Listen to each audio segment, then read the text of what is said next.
Hi, I'm Henry Serrato. I'm the festival director for CineSol Film Festival, and today we have Jack Danini, the director of Ode to Passion.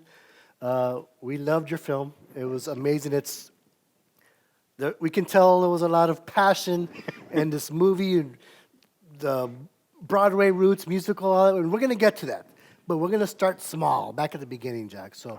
So tell us a little bit about where you're from and how you got involved by the filmmaking bug. Sure. So I'm a bit of a mutt from all over the place. I was born in Mexico City. I grew up in Guadalajara till I was 7 years old. Then we moved to the Valley. I was in McAllen from when I was about 7 till I was about 18. And then I moved to New York. And then I spent 10 and a half years throughout Europe. So I've been jumping around quite a bit. My sister and I got cast in a telesecundaria, which was like a Sesame Street. I always say like Sesame Street. I've gotten a few articles where they say he was in Sesame Street. No, I want to correct that. I was never in Sesame Street.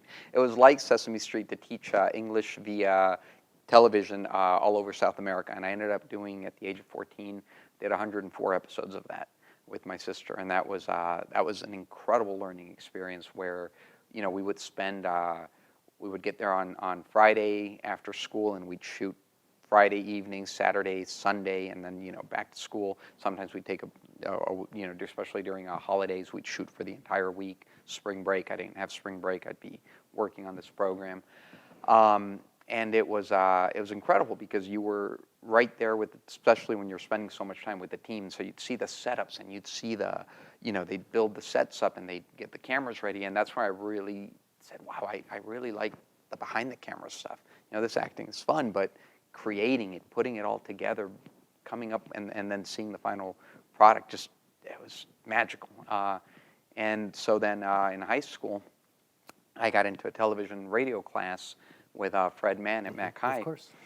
And that was amazing because, again, it was very hands-on. And the hardest thing I remember back in the day was getting access to equipment, getting, you know, the editing bays. Now we do it all on a little laptop, you know, little MacBook, and you can edit a whole film. Back then we had these suites, you know, with all these giant cassettes. You're showing your age, Jack. Yeah, back in the day. But back in, but so yeah, that class was another big push forward that allowed me to get hands-on, work with the cameras. I got to do my first broadcast commercial. It was a PSA, and it was a competition. I believe it was either statewide or valley-wide. But the commercial would then air during prom for, I think, for about a month, all over every, you know, television station. And it was amazing. I won that my first year at 15, then I won the second year at 16, and then I won again. And it was, you know, just great to.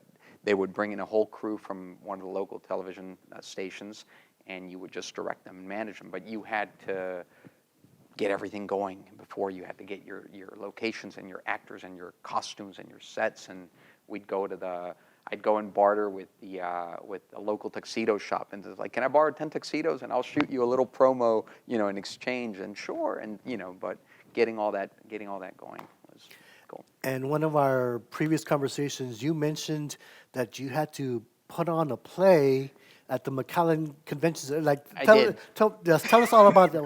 What was that, and how did that happen? I had gone to New York for the first time when I was 16 on a theater trip, and I was exposed to Broadway, and Phantom of the Opera was one of the shows that I saw, and I absolutely was blown away, fell in love with it. And then dove into the story and started reading the original novel. I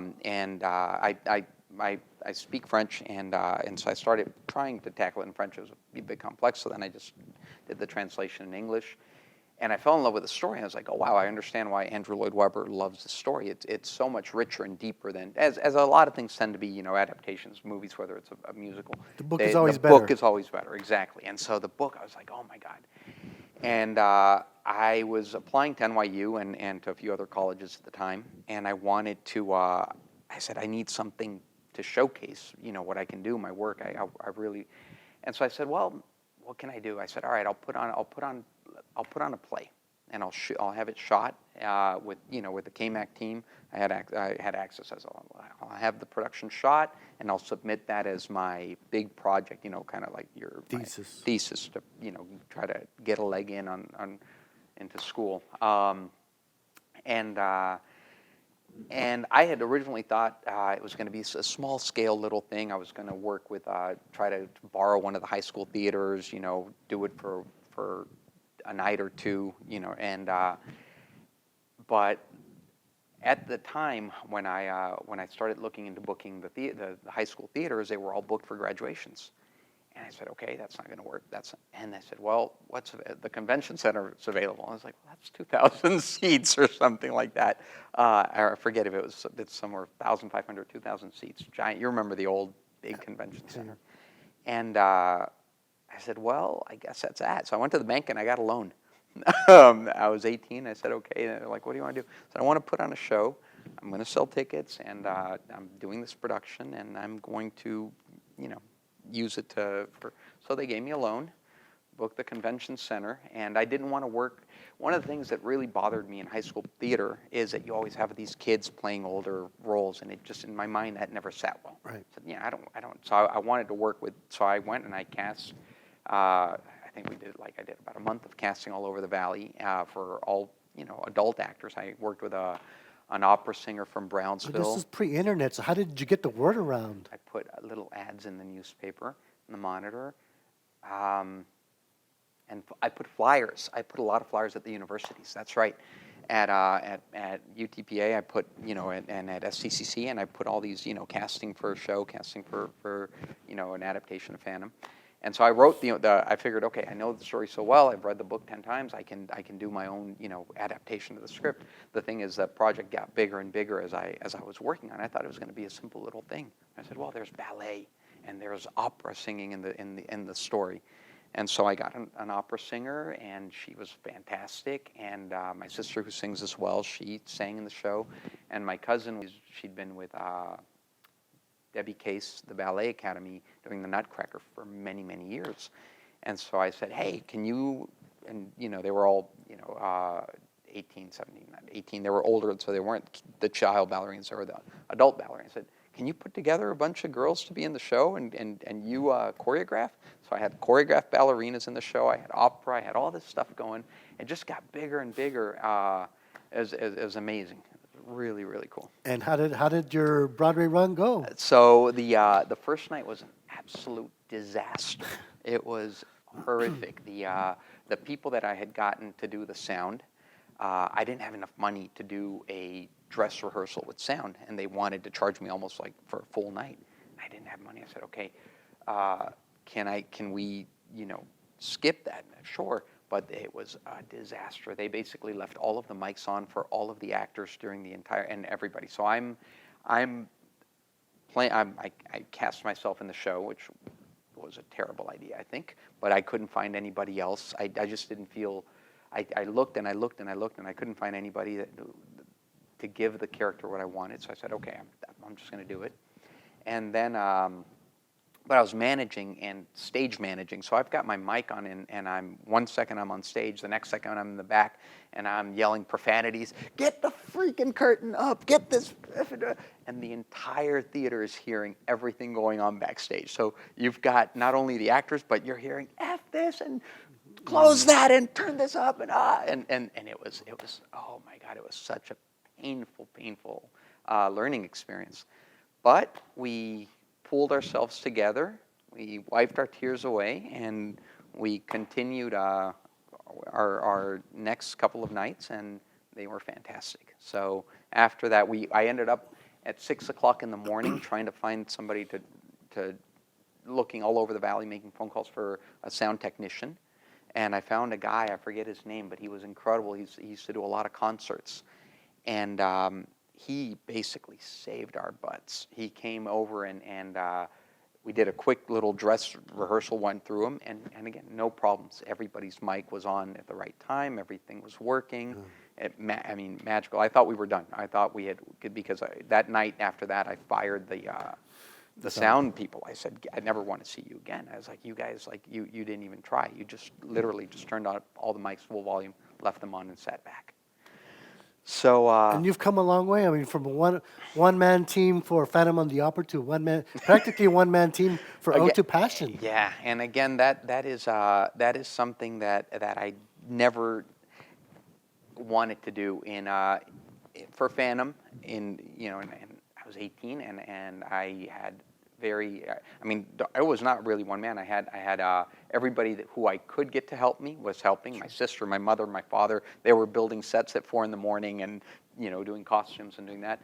But at the time, I didn't have a big network of people. And in New York, I did manage to get an incredible team together, fantastic cinematographer, just everyone. Our first assistant director was incredible. Our sound people, our musicians, everyone that we worked with were incredible. But again, because of lack of budget, it always comes down to that. I had to wear all these hats, and if I had to do it all over again, I would never wear that many hats. I didn't want to. I wish I had the budget to say, okay, you do this, and to delegate, but you can't delegate for free. People aren't gonna already the people that did work on the film gave it their all and sacrifice, and they all did it for a tenth of what they would normally get, for a feature film. They all said, okay, we love the idea, we love the project. Well, but we obviously can't work for free. We still have to pay rent. We still have, to put food on the table. Right. It's New York, right? It's New York too, with crazy, crazy rents. So we got really lucky that the people that we did get, were so good, and they all played. It's funny. I say I wore all these hats. They were all wearing multiple hats. Our DP, for example, ended up having to gaff the second half of the film because we lost our gaffer. He got offered a bigger project and he had to go, and so our poor DP was setting up the huge light setups and all these things on his own. So it was tough.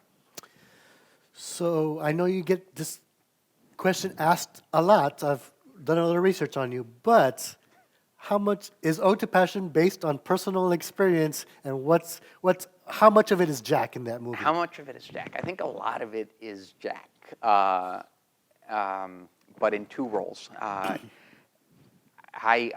to Passion was inspired by a breakup, and I was reading a lot of Rimbaud, and he's a French modern poet, and the work I was reading, one of his most famous work it's called A Season in Hell, and it's a very depressing, dark, his experience also, with relationships and so I had gone through this breakup. I was reading, Faust and Rimbaud and all this dark, heavy stuff.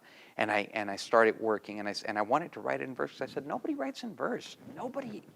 Why doesn't anybody try to write in verse? I mean, I know it's hard. I mean, I'm not Shakespeare, not claiming to be, but I said, why not try? Why not, I was so inspired. I said, I'm going to try to write it in verse. It wasn't originally supposed to be a musical. But then I'm sitting at a diner at 3 o'clock in the morning working on the script, and the scene where the guy bursts in to tell his friend that he met a girl after this long romantic night, where very Romeo and Juliet-esque, where they're talking and couplets and telling each other all their professing their love to one another, and he burst in the diner, and he says, I met a girl, but instead it came into me music. I met a girl, and I was like, what? Okay. He's going to sing? So I stepped out of the diner and I started singing outside, and I said, okay. And then I at the time I didn't have a cell phone or a little voice recorder, so I popped a quarter in the payphone, called my answering machine, and recorded the melody so I wouldn't forget it.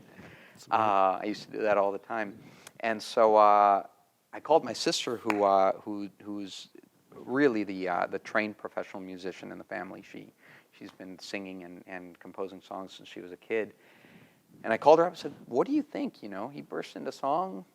This is it. And then, she says, go with it. I said, really? Go with it? Yeah. All right. I'll go with it. And so I said, okay, I'm going to go with the poetry and I'm going to go with the songs. And as it comes, as I get inspired, I'll either, if they choose to sing, they'll sing. But I didn't want it to be either a straight, just all sung or all. I thought, okay, the dynamic perhaps will, you've got some poetry and then some song, and songs usually rhyme, so they are somewhat poetic. So you're like, okay, that should mix well.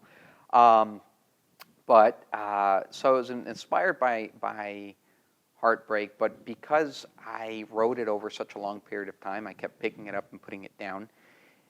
I put a lot of different relationships that I'd gone through over How the long years. did it take you to write it, by the way? So I originally, in the first, I want to say the first 6 months, I had only put down about three scenes, 3 or 4, and I found it incredibly difficult to write in verse because I felt that I had to be super inspired and really just focused and if I wasn't inspired or in the mood, I didn't want to just sit there and just write to write or try to force it to come out. Which any good writer will tell you that's not a good idea. You actually should sit there and try to force it and get it out. But I said I'm not in a hurry to finish this project. I want to work on it, as the inspiration comes, as I'm feeling these emotions or reminiscing of a breakup or a date night or something that anything that inspired me. I will when I'm moved, I will write. If I'm not moved, I won't write. So I kept doing that for a few years. I would pick it up, put it down, pick it up, put it down, and then I let it sit for, God, I want to say 10 years, 12 years. So I mean, I had only completed about 6 scenes, and I was fine with that because it wasn't a script that I was really chasing to finish. I said, I was, again, inspired by Faust, which he finished on his deathbed at 80. I said, well, if I finish it on my deathbed, if it, that's fine. I really just wanted to work on it slowly. But in the spring of 2017, I found out we were going to be leaving New York. My wife had gotten into a program that was going to take us out of New York for several years, and maybe indefinitely. We didn't know whether we'd be back or we'd stay in Europe if her job took us out there. And I'd always wanted to shoot a feature film in New York. I love that city. It's magical, and it lends itself to film so well. I mean, it's just like the perfect set, just sitting there waiting for you. The corners, the alleys, the lights, the sounds. And so I wanted to shoot my feature film. I said, okay, I'm gonna shoot something before we leave. And I made a deal with her. I said, you're going to take me out of New York. You're going to let me use my savings to shoot my feature film because I really have to get this done and prove to myself that I can actually get a feature film done. I'm getting older and older, and I haven't done that. And so I started looking for what scripts to work. I said, well, I have this, but this is a very complicated, big-budget script. I have this one. I have this one. And then I said, well, I have this one that's not finished, but this is, a love story, streets of New York, bars, cafes, parks. It's not going to be too expensive to shoot. There's no action scenes, no car chases, no dinosaurs, no explosions. This should be okay, Sure, exactly, sure. Little did I forgot that it was a musical. I didn't forget, but I didn't, I wasn't thinking, well, we're going to have to go in the studio, we're going to have to record the songs, we're going to have to get, musicians, we're going to have to get all this together. But so I just started working on it, and I went back and finished, I want to say, a good 70%, at that time, 20 years later after I'd started it, which was really interesting because it had been, 20 years of life experience with, and since it's a relationship piece, a love story of me going through different relationships and looking at life and love in a different way. I was married. I had a little girl that was a year old. And so I put a lot of myself in that second character, the best friend who's kind of giving him advice and who, is like an older, kind of more stable relationship. And the young kid was that naive, oh, love is going to fix everything and I'm going to fall in love. And Younger Jack. Yeah, younger Jack, which was very much me. I really thought that love could just save the day. Sure. They would just save it. No matter what the problems, no matter what, as long as, two people loved each other enough, they could overcome anything. But that's, it's true, but it's true later in life when people are more mature, and it's definitely not possible when you're a young kid and you think differently and you act differently, and even if you think that love is what's going to save the day, you're also selfish in your own way, and you want that relationship to work as you see it fit, and not as it would, maybe be more natural. So he wants to change this girl, and he wants to kind of, make her his perfect wife, his perfect girlfriend that, without, he wants to and that doesn't work. That's stupid. You know, Naive. naive, very naive. And naive is Jack, the filmmaker, taking on his first feature film as a musical Yeah, number. yeah. I mean, what were you thinking? Like, I what? don't know. I don't know. I I mean, thought, you've done some shorts and commercials along yeah. the way, and I thought it would be a little bit easier. Again, I thought I would. Well, a lot of it came down to budget, and I have to keep going back to budget because we had none, and the little bit of budget that we had was just my life savings. That I said I'm going to give myself this opportunity because I'm not going to sit around waiting for some. Nobody's going to just invite me for shooting commercials and short films. They're not going to say, oh, by the way, here's, we're going to give you a shot at a feature. That rarely happens. That happens to people with a lot of connections, a lot of networks. It's, people that have already, either their parents or somebody's in the industry, if they've been doing it. But if you, as an indie filmmaker, if you really want to make a feature, you have to go after it. You have to give yourself that shot. Nobody's going to give it to you. And don't think that's going to happen magically. Some phone call's going to ring, or, oh, we saw your commercial, we love it. Would you like to shoot? No. right.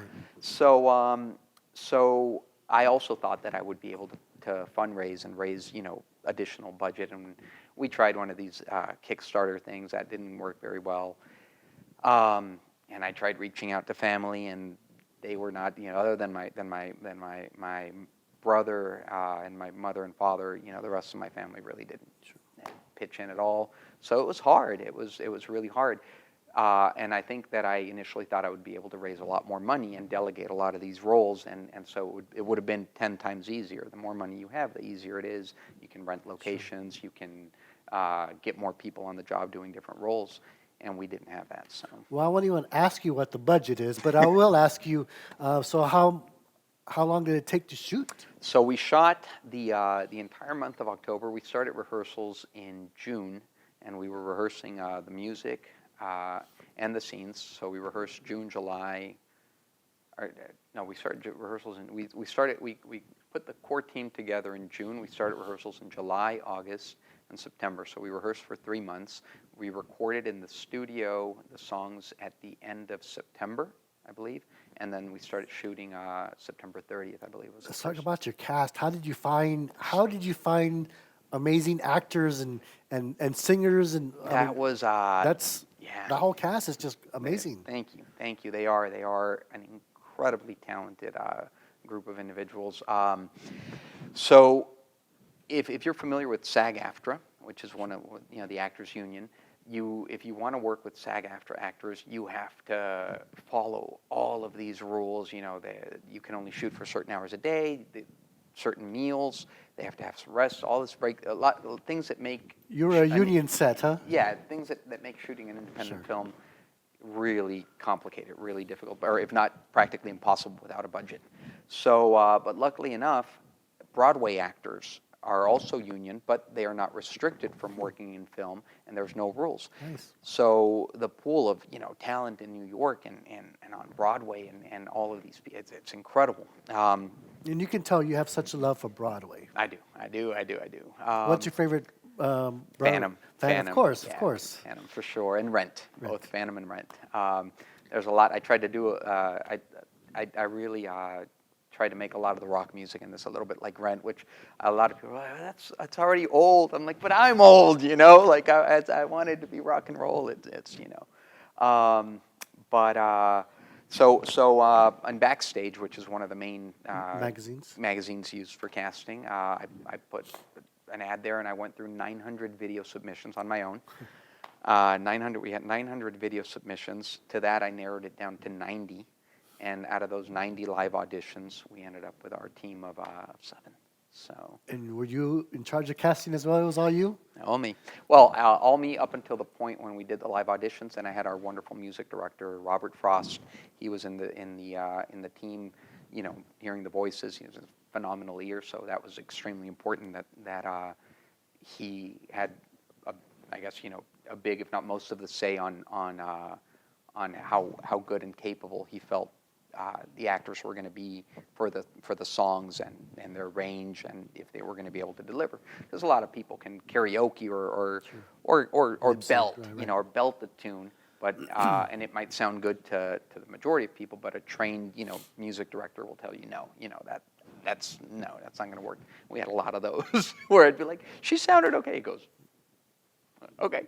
Well, as true as any true indie filmmaker, like you alluded earlier, the filmmaker director wears a lot of hats. Yeah. Like, tell me some of the hats or duties that you. I mean, because I saw your name all over the credits. Yeah. So tell me, like, what did you all do? I mean, for the ones that want to get into the business, like, Sure. Give an example of what you did. Well, so originally, starting with casting, I had to cast the film. I wrote the music, I wrote the songs, but I mean, if you're not doing a musical, you don't need to write your own music. Sure. You find somebody to score the film. Coincidentally, I didn't want to score the film. I worked with our wonderful music arranger and score composer Yoo Soo Kim. He just that guy is incredibly talented. He's a singer as well. He's done so much work. But you don't have to, you just have to find somebody solid to work with you on your music for your score if you don't compose your own things. Casting is everything. Finding we were so fortunate with the people that walked in and that we found to work on this, because especially, for example, Giuseppe and Julia, they had incredible chemistry. They're the two leads, and that chemistry, you just don't. It's magical, and they were so young too. Giuseppe was only 20 when we were shooting. She was 17 when we were shooting. Wow. And I have to tell you, having worked on a show at the age of 14 and remembering how tough and how, not just myself but a lot of the other actors, how children can behave, and sometimes be, her level of professionalism at that age was incredible, especially under the circumstances of shooting long hours and cold nights in New York and everything. So they did a terrific job. So make sure that you spend a lot of time. Don't cut corners casting. A lot of time. Go through 900 videos. Go through 1,000. Right. Just spend time. Know what you're looking for. Know who you're looking for. Know who's going to be able to give that performance, deliver that performance. And Giuseppe, carries the film. He's in almost, I remember when we were working the schedule on trying to figure out, the shooting schedule, Giuseppe was in every scene, and he had such a tremendous schedule. He was in Hello, Dolly at the time on Broadway. He was doing a Pretty Woman workshop. They were going to launch Pretty Woman on Broadway, and he was working on that. Why hasn't Hollywood snatched up Giuseppe? I don't know. I'm waiting for them. I mean, he was actually he was for a long time in a Canadian television show called The Next Step, which it's like a dancing show, and he's got a lot of followers and a lot of fans from that. And I keep pushing him to I mean, I think he would be incredible, especially with a lot of these musicals coming up. I know there's West Side Story coming up, which they're in post-production, or it's done. And he's also now behind the camera, which is cool. He's actually DPing and editing some stuff. So I definitely think we'll see a lot more of him in a few years. Good. I mean, you can tell that he's talented and just waiting for Hollywood to take notice of him, for sure. And Julie, well, I mean, and for that, in that respect, I got to say, a lot of the cast. It's not just him. Julia has done. She's been working on. She's done, I think, right after Ode, she did 2 or 3 films, and she's doing a bunch of stuff. And Victoria was also in a film with her. Marcus is doing. They're all there. That's what's really cool about this cast, that you can basically pick any of them and say, okay, where are we going to see him? Where are we going to see her in 5 years, 10 years? And you're just waiting for one of them to just explode, because they're all so talented. So, what was it like shooting in New York? Because you mentioned SAG-AFTRA, but like shooting in New York I'm assuming is a different beast, because there's these permission, or you got to get permission to shoot in the city or location or a park or wherever. I mean, how was that? Shooting in New York was tough. You do have to get a lot of these permissions. We got the mayor's New York City permit to be able to shoot. But even once you get that permit, you have to make your request in advance saying, okay, we want to shoot at this location on this date. And if that location also has additional requirements, or you have to first ask that location permission, it can, take time and get complicated. A lot of the places that we shot in, for example, the big church, that was amazing. That they just allowed us to shoot there. We're talking about Notre Dame. So Notre Dame is the second. That's the exterior. That's where the priest is talking to him and there's a statue of a virgin. That's Notre Dame on the Upper East Side, and then and the big church is the Blessed Sacrament. Yeah, that's West Side, Blessed Sacrament. I wanted that cross. I wanted that gorgeous, gorgeous cross. I scouted like 20, 30 churches in New York to find that epic giant cross, and he just falls in front of that cross, and he's just giving up. He's like, just brokenhearted. What was the name of the church again? Blessed Sacrament. Okay. On the Upper West Side, beautiful, beautiful church. And so I found that church, and we got lucky because the father that was the head of that church was good friends with Lady Gaga, and so he's going to be into the arts. He's into music, and sure enough, he was really cool and let us shoot there, and it's such an epic location. It was beautiful. But shooting in a lot of places, you don't need permits. For example, in Times Square, you don't need a permit, provided you don't obstruct. Or in the streets of New York, as long as you don't put down a giant crane blocking path, you can shoot all over most of New York without a permit. But for the places that you do need to shoot, you definitely need to have your permit in. All right. So one of my final questions here is: so we have a lot of young filmmakers tuning in, especially here in the Valley. What would be words of advice, words of wisdom to these filmmakers? Go for it. Don't let anybody tell you that you can't. There is enough, especially this day and age, there is enough equipment, cheap equipment, accessible equipment that you can get to help you shoot. And so don't let things make you feel like you can't. Don't let anyone or anything make you feel like you can't go. If you really are passionate about film, about anything, go after it. Just do it. Don't as what's his name, Shia LaBeouf, just do it. Right. And focus on quality. Focus on quality. Again, there are enough tutorials out there all over YouTube where you can learn the tips and tricks of any trade and how to, quality is extremely important. I do see a lot of people think they can just pick up the camera and go shoot, which is great. You have that drive and you go shoot. But you should also focus on learning the craft and the quality and setting up lighting and making your product look as good as possible, edit as good as possible, sound as good. Every don't cut corners. Don't cut corners because you're cutting corners on yourself, and you're gonna, even if that's one thing I'm very, very proud of Ode to Passion is how good it looks on the low budget that we shot.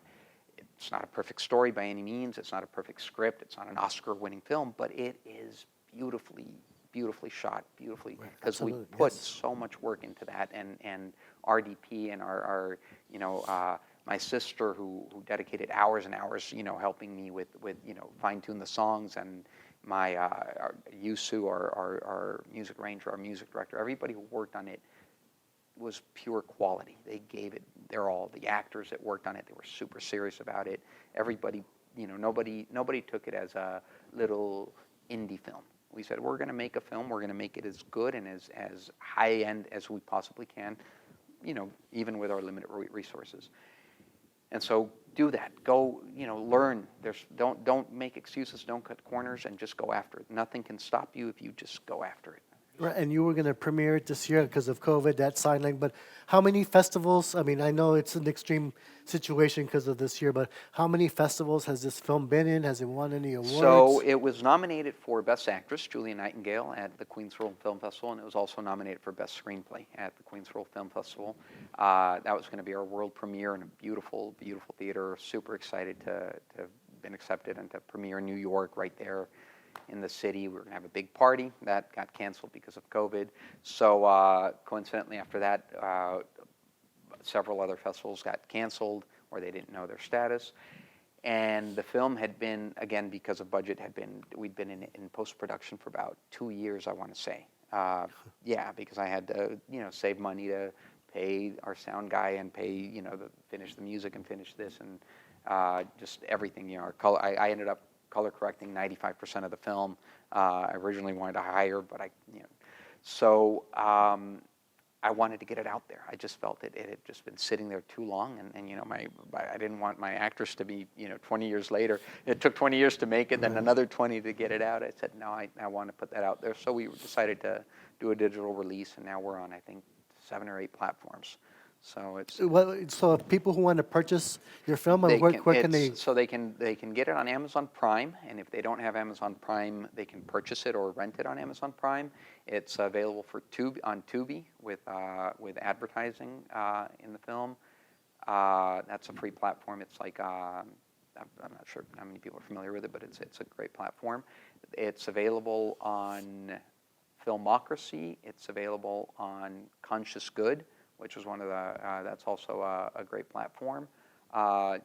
I'll put, if you visit the website odetopassion.com, you'll see all the links of the multiple platforms where you can catch the film. Odetopassion.com, right? Yeah, Ode to Passion Movie. Odetopassionmovie.com. Yeah. And so one of the awards that you can also add to, your film was voted Best Film of CineSol 2020. Wow. So congratulations, sir. Thank you. Again, we would have loved to have had a screening in person and cast and crew, interaction, but because COVID.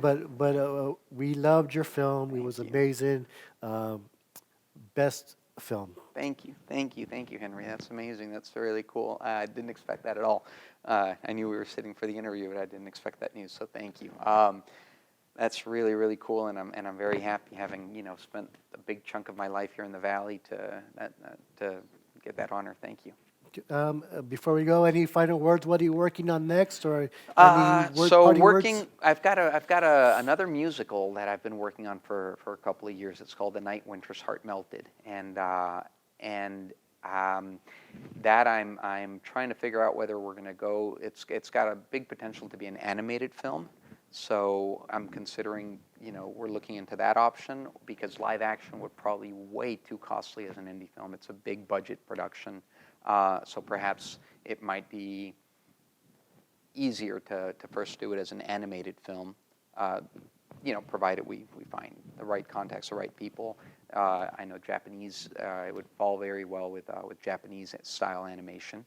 So it might be a kind of, Japanese animated musical where they're after perhaps, a lot of these animated Disney films eventually get live action productions.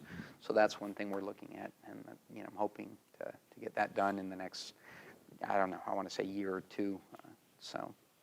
Well, Jack, thank you very much for joining us. Thank you, Henry. Thank you very much. odetopassionmovie.com. Thank you very much. Thank you.